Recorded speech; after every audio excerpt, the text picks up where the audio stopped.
Yes, we are live now. Hello friends, this is Ankit. Welcome to our channel. ચાલો શીખીએ. Discuss કરીશું આજે આપણે ચેપ્ટર નંબર 3ના સેક્શન એ વિશે. Last લેક્ચરની અંદર આપણે ચેપ્ટર નંબર 1 એન્ડ 2 એ બંને જોઈ ચૂક્યા છીએ. આ લેક્ચરની અંદર આપણે ચેપ્ટર નંબર 3 સેક્શન એનું ડિસ્કશન કરીશું. તો સેક્શન એના ડિસ્કશનમાં શરૂઆત કરીએ આપણે એમસીક્યુથી. તો ચાલો લેક્ચરની શરૂઆત કરીએ. પહેલો ક્વેશ્ચન કે નીચેના પૈકી કઈ પદ્ધતિ છે લોખંડ સાંતળવાની તવી. હવે આ તમને મિસગાઈડ કરવા માટે આપેલું છે. આપણે ખાલી લોખંડને ધ્યાનમાં રાખવાનું છે કે લોખંડને કાટ લાગતો અટકાવે છે, લોખંડનું જે ક્ષરણ છે એ અટકાવે છે. તો આપણી પાસે ઘણી બધી પદ્ધતિઓ ઉપલબ્ધ છે, જેમ કે આમાં ગ્રીઝ લગાડવું, રંગ લગાડવો, ઝીંકનું સ્તર લગાડવું એટલે કે ગેલ્વેનાઇઝેશન કરવું, એ સિવાય એનોડીકરણ કહીએ, આપણે તેલ લગાડવું કહીએ, મિશ્ર ધાતુનો ઉપયોગ કરવો કહીએ. તો આ બધી પદ્ધતિઓ છે એ શું છે, લોખંડને કાટ લાગતો અટકાવે છે. તો આની અંદર તો ત્રણ પદ્ધતિઓ આવે છે, એટલે આપણો જવાબ આવશે ઉપયુક્ત તમામ. એની પછી આપણે આગળ વાત કરીએ કે ધાતુઓ સામાન્ય રીતે કયો ગુણધર્મ ધરાવતા નથી. તો ધાતુઓ ઉષ્મા અને વિદ્યુતના સુવાહક હોય છે, તો એ સાચું છે. ધાતુઓ છે એ રણકાર ઉત્પન્ન કરે છે, સાચું છે. એની પછી આપણે કહીએ કે ધાતુ ચળકાટ ધરાવતા હોય છે, પણ અહીંયા તો ઝાંખાપણું લખ્યું છે, તો આ ખોટું છે. અને ધાતુઓ તનનીયતા, તણાવપણાનો ગુણધર્મ ધરાવે છે, ખેંચીને તાર બનાવી શકાય છે, ટીપીને પત્ર બનાવી શકાય છે, એટલે આ ગુણધર્મ પણ આવે છે. તો આ ગુણધર્મ આવતો નથી, એટલે કે ઝાંખાપણાનો ગુણધર્મ ધરાવતો નથી ધાતુ. એ તો આપણો જવાબ છે સી. આગળ, નીચેનામાંથી કઈ ધાતુઓ છે કુદરતમાં મૂળ સ્વરૂપે અસ્તિત્વ ધરાવે છે. મૂળ સ્વરૂપમાં અસ્તિત્વ ધરાવે છે મતલબ કે એમની સાથે કોઈ અશુદ્ધિઓ હોતી નથી. તો આપણે આ ચેપ્ટરની અંદર 3 પ્રકારની અશુદ્ધિઓ ભણીએ છીએ: સલ્ફાઇડની અશુદ્ધિઓ, ઓક્સાઇડની અશુદ્ધિઓ, કાર્બોનેટની અશુદ્ધિઓ. તો આપણે એવી ધાતુઓ લેવાની છે કે જે આ અશુદ્ધિઓ ધરાવતા નથી, જે મુક્ત સ્વરૂપે તેમનું અસ્તિત્વ છે એ કેવું હોય છે, મૂળ સ્વરૂપે જ અસ્તિત્વ ધરાવે છે, કોઈ અશુદ્ધિ એમની સાથે જોડાયેલી હોતી નથી. તો આપણે સક્રિયતા શ્રેણી ભણી ગયા છીએ. ફરી એકવાર આપણે સક્રિયતા શ્રેણી જોઈ લઈએ અહીંયા, કે આપણે કઈ રીતે યાદ રાખીએ છીએ કે કાકરિયાના સારાભાઈ, મગનભાઈ, અલ્યા, જમનાબેનને ફેરવજો, પડે નહીં, હોપ, સીયુ, એચજી, એજી, એયુ. આપણે આ રીતે આપણે યાદ રાખીએ છીએ. જેમાં શરૂઆતની જે તત્વો છે એ બધા કેવા છે, સક્રિય છે. વચ્ચેના જે મધ્યમ સક્રિય અને જે છેલ્લા છે એ નિષ્ક્રિય છે. તો નિષ્ક્રિયની અંદર એજી અને એયુ એટલે કે ચાંદી અને સોનું એ બી કેવા છે, નિષ્ક્રિય છે. એટલે કોઈ અશુદ્ધિઓ સાથે પ્રક્રિયા કરશે નહીં અને અશુદ્ધિઓ સાથે જોડાશે નહીં, એટલે એ મૂળ સ્વરૂપમાં અસ્તિત્વ પામશે. એટલે કે એજી અને એયુ છે એ આપણો જવાબ આવે છે કે મૂળ સ્વરૂપમાં અસ્તિત્વ પામતી ધાતુઓ કઈ છે. તો આપણે કહીએ કે ભાઈ એજી અને એયુ, એજી અને એયુ. એટલે આપણો જવાબ છે 2 અને 4. 2 અને 4 શેમાં છે? તો ઓપ્શન સીમાં. તો ઓપ્શન સી આપણું સાચું છે. આગળ આપણે વાત કરીએ કે ધાતુઓનું શુદ્ધિકરણ છે. ધાતુઓનું શુદ્ધિકરણ છે એમાં વિવિધ પદ્ધતિઓથી થાય છે. તો નીચેનામાંથી કઈ ધાતુઓ છે એનું શુદ્ધિકરણ વિદ્યુત વિભાજન શુદ્ધિકરણથી થાય છે. વિદ્યુત વિભાજન શુદ્ધિકરણથી થાય છે. હવે આપણી પાસે આ ચેપ્ટરની અંદર 2 શબ્દો એવા છે, એક તો વિદ્યુત વિભાજનીય રિડક્શન છે અને એક વિદ્યુત વિભાજન શુદ્ધિકરણ છે. તો વિદ્યુત વિભાજનીય રિડક્શન છે એ વધુ સક્રિયતા ધરાવતી ધાતુ, જેમ કે આપણે આગળ સક્રિયતા શ્રેણી લખી, એમાં જે વધુ સક્રિયતા ધરાવતી ધાતુ છે એનું નિષ્કર્ષણ કરવું હોય તો વિદ્યુત વિભાજનીય રિડક્શન વાપરવામાં આવે છે. પણ વિદ્યુત વિભાજનનું શુદ્ધિકરણ છે એ શુદ્ધિકરણ આપણે કહીએ કે ભાઈ આપણે ચાંદી છે, કોપર છે એવી ધાતુઓ માટે વાપરવામાં આવે છે. એ વિદ્યુત વિભાજન શુદ્ધિકરણ છે એ ચાંદી, કોપર જેવી અને આમની માટે વિદ્યુત વિભાજનીય રિડક્શન પદ્ધતિનો ઉપયોગ કરવામાં આવે છે. તો આપણે કહીએ કે ભાઈ આ પહેલો અને બીજો ઓપ્શન આપણો સાચો છે. તો પહેલો બીજો ઓપ્શન એટલે કે ઓપ્શન એ આપણો એ સાચો છે. આગળ વાત કરીએ, ચાંદીની વસ્તુઓને હવામાં લાંબો સમય ખુલ્લી રાખતા કાળી પડી જાય છે. કાળી પડી જાય છે મતલબ કે કાટ લાગે છે. કાટ લાગે છે એટલે કે સલ્ફાઇડની અશુદ્ધિઓ એની સાથે જોડાયેલી હોય છે. કે ભાઈ કહે છે કે ચાંદી છે એનો કાટ લાગે છે તો કાળા રંગનો કાટ હોય છે, તેની અંદર સિલ્વર સલ્ફાઇડ હોય છે. કોપર છે એની અંદર કાટ લાગે છે, લીલા રંગનો હોય છે, તો એમાં કોપર કાર્બોનેટ હોય છે. આપણે કહીએ લોખંડ છે અને કાટ લાગે છે કથ્થઈ રંગનો, તો એની અંદર હોય છે આયર્ન ઓક્સાઇડ. તો લોખંડ છે એની અંદર ઓક્સાઇડની અશુદ્ધિ હોય છે એટલે કથ્થઈ રંગનું હોય છે. રંગ પણ યાદ રાખવાનો છે તમારે.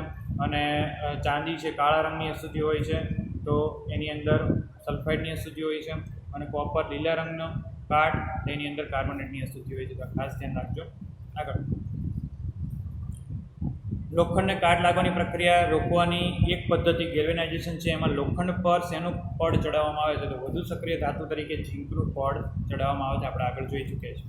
આગળ રોજિંદા જીવનમાં સ્ટેનલેસ સ્ટીલનો ઉપયોગ ખાસો વધારે થાય છે. સ્ટેનલેસ સ્ટીલ SS એનો ઉપયોગ વધારે થાય છે. તો સ્ટેનલેસ સ્ટીલ છે એની અંદર શું હોય છે, એક તો લોખંડ તો હોય જ છે, આ એક મિશ્ર ધાતુ છે કે એની અંદર બે કરતાં વધારે ધાતુઓનું સમાંગ મિશ્રણ છે. તો આપણે એવી વ્યાખ્યા ભણી ચૂક્યા છે મિશ્ર ધાતુનું. તો આની અંદર Fe છે, Fe પ્લસ એની સાથે ક્રોમિયમ અને નિકલ આ જોડાયેલું હોય છે અને આ ત્રણેયનું મિશ્ર ધાતુ એટલે સ્ટેનલેસ સ્ટીલ. તો Fe, ક્રોમિયમ અને નિકલ એ શું છે, એ એમનું મિશ્ર ધાતુ એટલે સ્ટેનલેસ સ્ટીલ. તો આમાં નિકલ, ક્રોમિયમ આપણો ઓપ્શન એ સાચો આવશે.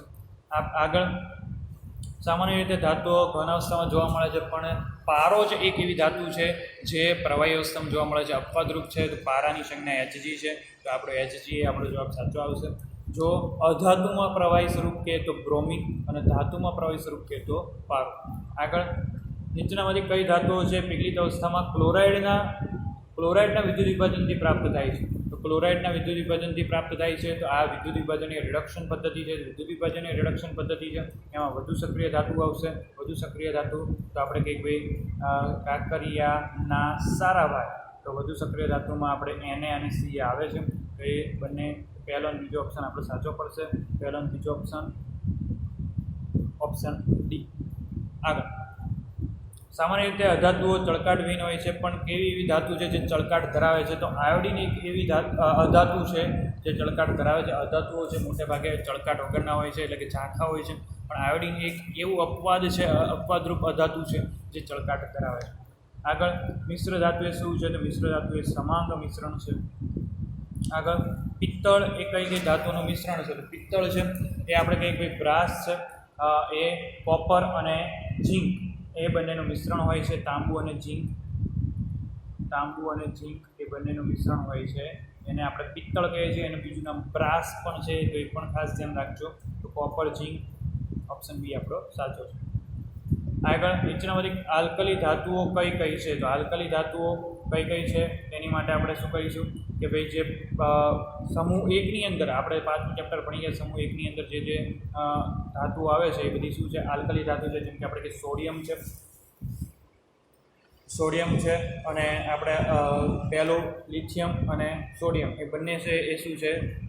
પહેલા સમૂહનું તત્વ છે. પહેલા સમૂહના તત્વો છે એ બધા શું છે? આલ્કલી ધાતુઓ છે. તો આપણે 13માની અંદર આપણે જવાબ આવે છે પહેલો અને બીજો, તો એની અંદર ઓપ્શન સી. આગળ નીચેનામાંથી કયા કસ્તણીમાં લોખંડનો કાટ લાગશે નહીં? તો લોખંડને કાટ લાવવા માટે આપણે ભેજની જરૂર હોય છે. તો ભેજ માટે આપણે કઈ વસ્તુ જોઈએ? તો કે હવા અને પાણી, આ બંને વસ્તુ જોઈએ. તો જે લોખંડની ખીલી છે, હવા અને પાણી બંનેના સંપર્કમાં હશે એને કાટ લાગશે. તો આપણે કસ્તણી એની અંદર હવા પ્લસ લોખંડની ખીલી પ્લસ પાણી, તો હવા પાણી બંનેના સંપર્કમાં છે, મતલબ પહેલી કસ્તણીની અંદર જે ખીલી છે એને કાટ લાગશે. આગળ બીજી કસ્તણીમાં હવા, તેલનું સ્તર, પાણી, લોખંડની ખીલી. તો આમાં પાણીની ઉપર શું તેલ તરશે, એટલે કે હવાને છે અંદર પાણીની અંદર આવવા દેશે નહીં. મતલબ કે આમાં હવા છે ખરી, પણ હવા એ લોખંડની ખીલીને સંપર્કમાં આવશે નહીં, એટલે કાટ લાગશે નહીં. એટલે બીજી કસ્તણીની અંદર લોખંડની ખીલીને કાટ લાગશે નહીં. ત્રીજી ખીલીની અંદર શુષ્ક હવા છે, એટલે કે એકદમ સૂકી હવા અને નિર્જળ કેલ્શિયમ ક્લોરાઇડ નાખેલું છે, એટલે કે શું થશે કે કેલ્શિયમ ક્લોરાઇડ છે એ શું થશે? વાતાવરણમાંથી ભેજ શોષી લેશે. તો આની અંદર પણ પાણી છે નહીં, એટલે કે લોખંડની ખીલી છે, આની અંદર પણ કાટ લાગશે નહીં.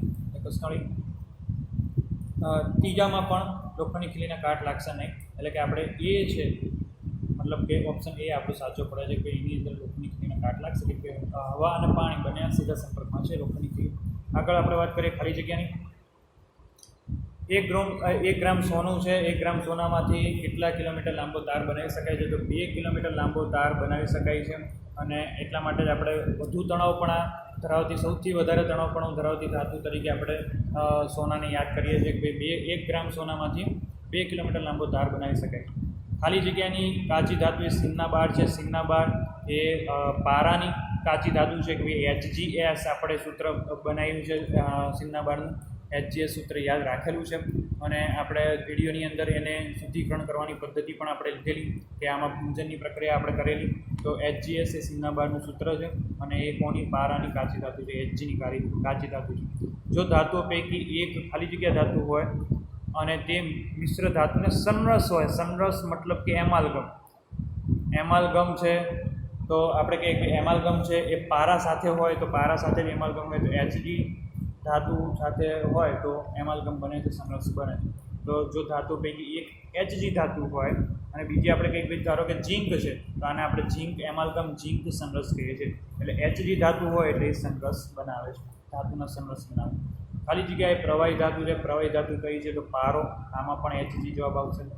આગળ ખાલી જગ્યા અને ખાલી જગ્યા ઉષ્માના ઉત્તમ વાહકો છે, તો ઉષ્માના ઉત્તમ વાહકો માટે આપણે શું કહીએ છીએ કે સિલ્વર આપણે કહીએ, કોપર કહીએ કે જે છે એ શું છે ઉષ્માના ઉત્તમ વાહક છે, કે જે વિદ્યુતના ઉત્તમ વાહક હોય એ જ શું છે આપણે ઉષ્માના પણ ઉત્તમ વાહક હોય. એટલે કે કોપર અને ચાંદી એ જે વિદ્યુતના પણ વધારે સુવાહક છે અને ઉષ્માના પણ સુવાહક છે, મતલબ સારી રીતે વહન કરે છે. આગળ વાત કરીએ, લોખંડને ભેજવાળી હવામાં લાંબો સમય માટે ખુલ્લી રાખતા તેની ઉપર ખાલી જગ્યા પદાર્થનો કાટ જામે છે, તો શું થાય આયર્ન ઓક્સાઇડનો કાટ જામે છે કથ્થઈ રંગનો. તો આપણો જવાબ શું આવશે આયર્ન ઓક્સાઇડ, કથ્થઈ રંગનો કાટ જામે. કયા રંગનો કીધો છે તો કથ્થઈ પદાર્થનો કાટ જામે છે, અને આપણે કહીએ ભાઈ કથ્થઈ રંગ અને જોડે લખી દેવાનું છે આપણે આયર્ન ઓક્સાઇડ. આગળ કાર્બોનેટ કાચી ધાતુને મર્યાદિત પ્રમાણમાં હવાની હાજરીમાં સખત ગરમ કરતા ઓક્સાઇડમાં ફેરવાય છે. આ પદ્ધતિને શું કહે છે તો કાર્બોનેટમાંથી આપણે ઓક્સાઇડમાં ફેરવવું હોય તો એની માટે આપણે કઈ પદ્ધતિ ઉપયોગ કરીએ છીએ તો કે કેલ્સિનેશન. જો સલ્ફાઇડમાંથી આપણે ઓક્સાઇડમાં જવું હોય તો ગુંજન પ્રક્રિયા, અને ઓક્સાઇડમાંથી જવું તો રિડક્શન પ્રક્રિયા. ઓક્સાઇડમાંથી શુદ્ધ ધાતુ મેળવી તો રિડક્શન પ્રક્રિયા. બ્રોમિન એ પ્રવાહી ધાતુ છે તો ના, પ્રવાહી ધાતુ નથી, પ્રવાહી અધાતુ છે, એટલે આ ખોટું છે. ખરા ખોટાની વાત કરીએ છીએ આપણે તો સોનું સૌથી વધુ તન્નીય ધાતુ છે, એટલે કે તણાવપણા ધરાવતું ધાતુ છે. તો આપણે આગળ જ ભણી ગયા કે હા સૌથી વધુ તન્નીય ધાતુ છે સોનું, કેમ કે 1 ગ્રામ સોનામાંથી 2 કિલોમીટર લાંબો તાર બનાવી શકાય છે, એટલે સૌથી વધારે તન્નીય ધાતુ સોનું. આવરીન ચળકાટ ધરાવે છે, તો હા અધાતુ હોવા છતાંય એ ચળકાટ ધરાવે છે, તો સાચું છે. આગળ પિત્તળ એ કોપર અને ટીનની મિશ્ર ધાતુ છે, તો પિત્તળની વાત કરીએ તો પિત્તળ એટલે આપણે બ્રાસ કીધું હતું, તાંબુ ઝીંક આપણે આગળ ભણી ગયા છીએ. તો તાંબુ અને ઝીંક, તાંબુ અને ટીન છે, તો ટીન તો આવશે નહીં એટલે ઝીંક આવશે. તો આપણો આ જવાબ છે ખોટો છે, કે પિત્તળ એ કોપર અને ટીનની મિશ્ર ધાતુ નથી, એ તો કોપર અને ઝીંકની મિશ્ર ધાતુ.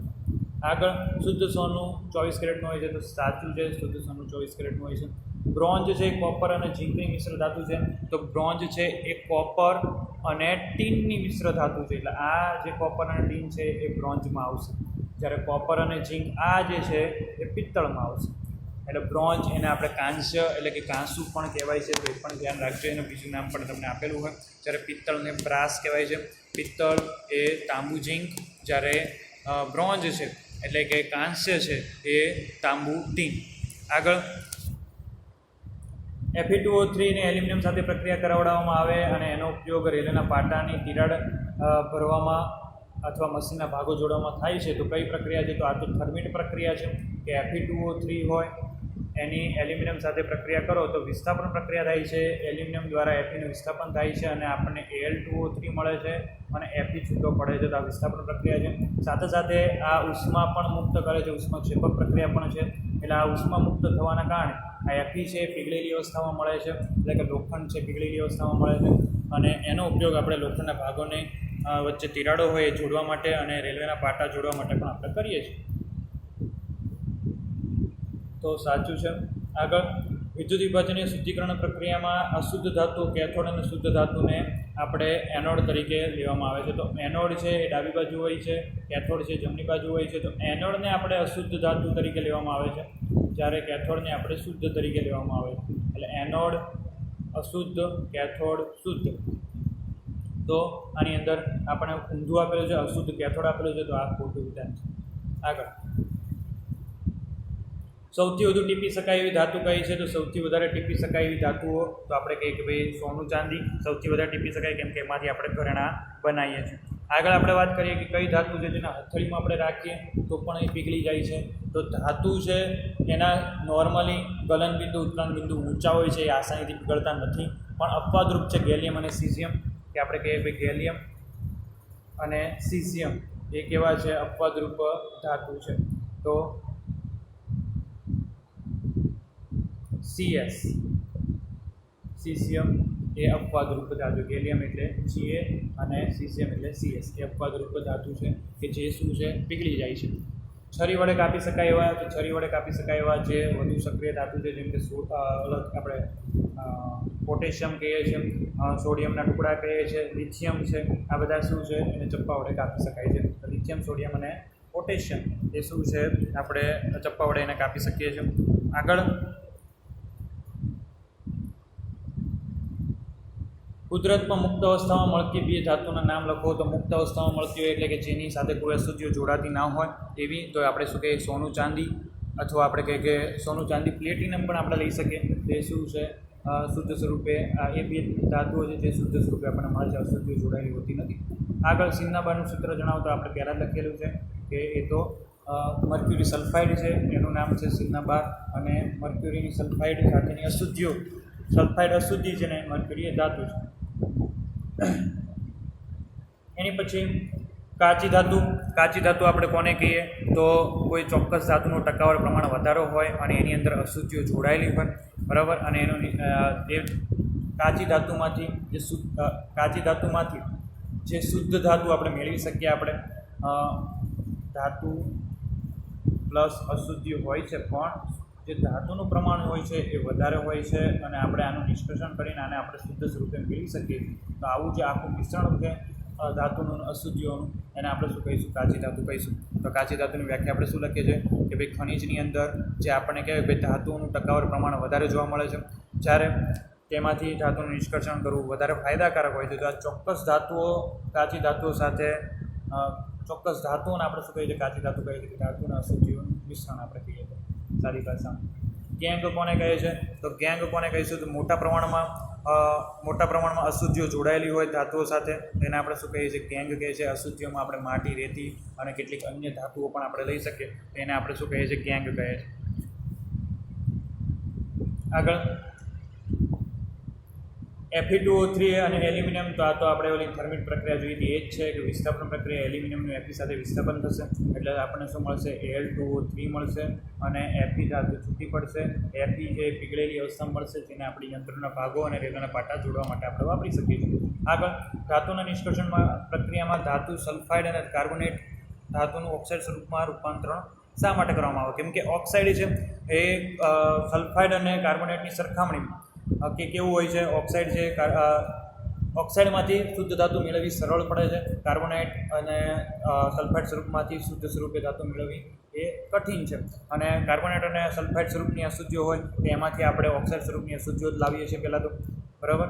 એટલે કે ધાતુના સલ્ફાઇડ અને કાર્બોનેટની સરખામણીમાં ધાતુને ઓક્સાઇડ સ્વરૂપની અશુદ્ધિઓમાંથી મેળવવી સરળ છે, એટલા માટે આપણે ઓક્સાઇડ સ્વરૂપમાં પહેલાં રૂપાંતર કરવામાં આવે કેમ કે ઓક્સાઇડ સ્વરૂપમાંથી શુદ્ધ ધાતુ મેળવવી સરળ છે. આગળ એનોડ પંપ કોને કહે છે? એનોડ પંપ એટલે કે કાદવ. તો એનોડ પંપ કોને કહે છે કે વિદ્યુત વિભાજનીય શુદ્ધિકરણની પ્રક્રિયા થાય છે ત્યારે એમાં અશુદ્ધિઓ હોય છે, કેટલીક દ્રાવ્ય અશુદ્ધિઓ હોય છે એ તો દ્રાવણમાં ઓગળી જાય છે, પણ અદ્રાવ્ય અશુદ્ધિ હોય છે ઓગળ્યા વગરની રહે છે અને એ પાત્રના તળિયે એકઠી થાય છે, અને જે અશુદ્ધિઓ એનોડમાંથી આવેલી હોય છે, અને અશુદ્ધિઓ છે કાદવ છે એટલે આપણે એને પંપ તરીકે ઓળખીએ છીએ, અને એનોડમાંથી આવેલો છે એટલે આપણે એને એનોડિક પંપ કહીએ છીએ. તો એનોડિક પંપ કોને કહે છે? વિદ્યુત વિભાજ્ય દ્રાવણની અંદર જે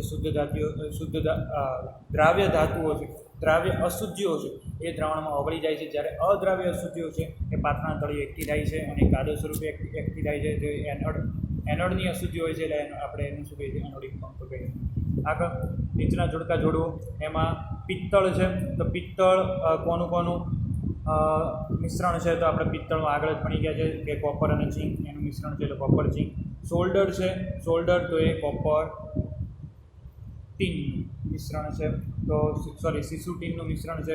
સોલ્ડર એ સીસુ અને ટીનનું મિશ્રણ છે, તો સીસુ એટલે કે લેડ, એટલે કે ઓપ્શન એ આવશે આની અંદર. તો બીજામાં એ અને પહેલામાં બી. કોપર અને ટીન એ તો આપણે આગળ જોઈ ગયા છે. કોપર ટીન એ તો કાંસાનું બનાવશે, મિશ્ર ધાતુ તરીકે કાંસુ બનાવશે. કોપર ટીન, કોપર ઝીંક એ આપણે પિત્તળ, અને શોલ્ડરની અંદર સીસુ ટીન. આગળ ગુંજન પ્રક્રિયા, તો સલ્ફાઇડવાળી હોય તો એ ગુંજન પ્રક્રિયા હોય, કેલ્શિનેશન તો કાર્બોનેટવાળી હોય તો એ કેલ્શિનેશન પ્રક્રિયા હોય. તો આપણી સિમ્પલ જ હતું. ઓક્સાઇડવાળામાં રિડક્શન પ્રક્રિયા.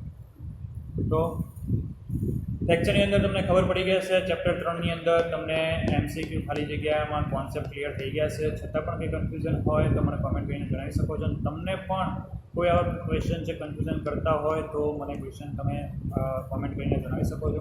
બાકી વિડીયો ગમ્યો હોય તો લાઈક કરો, તમારા મિત્રો સાથે શેર કરો અને અમારી ચેનલ ચાલો શીખીને સબસ્ક્રાઈબ કરો. વિડીયો જોવા માટે થેન્ક યુ. Take care.